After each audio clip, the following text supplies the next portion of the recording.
Hello friends, movie with আরজেতে আপনাদের সকলকে স্বাগত। আশা করছি আপনারা সকলে ভালো আছেন। তো এখন কথা হবে মায়াসাবা ছবিটা নিয়ে, পরিচালনায় রাহি অনিল বারবেদ। তো এই মুভিটার জন্য আমি তো প্রচুর পরিমাণে এক্সাইটেড ছিলাম, যে কারণে আমি তো ঠিক করেই ফেলেছিলাম যে এই মুভিটা ফার্স্ট ডে ফার্স্ট শো আমাকে দেখতেই হবে।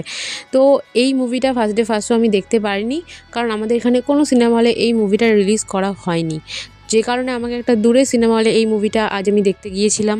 তো এই মুভিটা আমার কেমন লাগলো সেটা আমি আপনাদের সাথে অবশ্যই শেয়ার করব, আমার এক্সপিরিয়েন্স।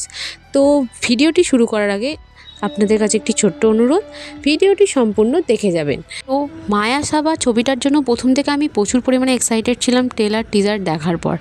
আর এই ছবিটা দেখার পর সত্যি আমার বলতে বাধ্য যে এই ছবিটা এই 2026-এর এমন একটা ছবি যেটা অন্য কোনো ছবি রেটিং রিভিউ দিয়েও এটাকে তুলনা করা যায় না। কারণ এই ছবিটা রেটিং রিভিউয়ের ঊর্ধ্বে। এই ছবিটা এমন একটা ছবি যেটা আপনি যদি বারবারও দেখেন আপনার প্রত্যেকবার পারফেকশন আলাদা হবে, মনে হবে যেন আগেরবার এটা মনে হয়েছিল এবার এটা মনে হয়েছে। তো এই ছবিটা আমার দারুণ লেগেছে। যে সমস্ত অডিয়েন্সরা কিছু হাটকে কিছু দেখতে চাইছেন, ভালো কিছু, তাদের জন্য বলবো এই ছবিটা আপনারা কোনোভাবেই মিস করবেন না। কারণ এই ছবিটা দেখতে হয়তো একটু সাফার করতে হয়েছে, আমাকে যেমন করতে হয়েছে আপনাদেরও হয়তো করতে হতে পারে, কারণ সব সিনেমা হলে এই ছবিটা মুক্তি পায়নি, সেহেতু আপনাদের একটু দূরে কোথাও গিয়ে দেখতে যেতে হতে পারে।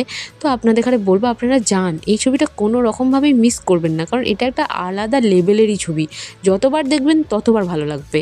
এখানে গল্পটা আমি আপনাদের সাথে একটু করে শেয়ার করি। এখানে একজন ডিরেক্টরকে দেখানো হয়েছে যে তার পরপর 3টে ছবি রিলিজ করেছে এবং 3টে ছবিই হিট হয়েছে।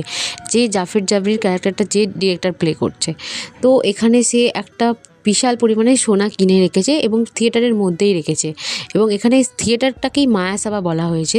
তো এবার এখানে রাহুলের যে ক্যারেক্টারটা, সেটা তার বন্ধুদের নিয়ে পার্টি দিতে আসে এবং সোনা খোঁজার উদ্দেশ্যেই হয়তো বা পার্টিটা দিতে এসেছে এই থিয়েটারের মধ্যে। এবং তাদের ধারণা যে এই থিয়েটারের মধ্যেই সোনাটা রাখা আছে কোথাও। তো এই যে একটা টুইস্ট এবং ট্রানজ্যাকশানে ভরা একটা এঙ্গেজিং একটা মুভি, তো এর থেকে বেশি আমি গল্পটাকে আপনাদের সাথে শেয়ার করতে পারবো না, কারণ আপনারা তাহলে মজাই পাবেন না গল্পটা দেখতে গিয়ে। তো এর থেকে বেশি জানতে হলে আপনাদের বলবো নিকটবর্তী সিনেমা হলে যান, মুভিটা দেখুন, আপনারা মোটেই ডিসঅ্যাপয়েন্টেড হবেন না, আমি কথা দিলাম। ছবির পজিটিভ দিক হলো যে এখানে যেহেতু মায়াসাবা একটি সিনেমা হলকে দেখানো হয়েছে, আপনারা যদি এই মুভিটা একটা সিঙ্গেল স্ক্রিনে দেখতে যান, আপনারা কিন্তু ফিল করবেন যে ওই সিনেমা হলটার মধ্যে হয়তো আমরাও বসে আছি।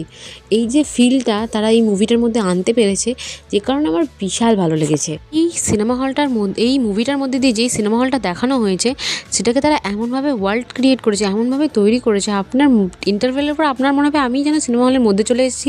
আর এমনিতেও এই সিনেমাটা খুব কম লোকই দেখতে গেছে, যার কারণে হল এমনিতেও ফাঁকা, আপনার একটা গায়ে কাঁটা দেওয়ার মতো ব্যাপার ক্রিয়েট হবে। তো আমার এই মুভিটার নেগেটিভ দিক বলতে তেমন কিচ্ছু লাগেনি। আমার এই মুভিটা অল ওভার হেভি লেগেছে ভাই, না বললেই নয়। তো আপনাদের বলবো যে আপনারা এই মুভিটা দেখুন, আপনাদেরও আশা করছি ভালো লাগবে। আজকের ভিডিওটা এই পর্যন্তই। আমার ভিডিওটি যদি ভালো লেগে থাকে অবশ্যই লাইক, কমেন্ট, শেয়ার এবং আমার চ্যানেলটিকে সাবস্ক্রাইব করে দিন। Thank you so much for watching this video. Take care, bye by.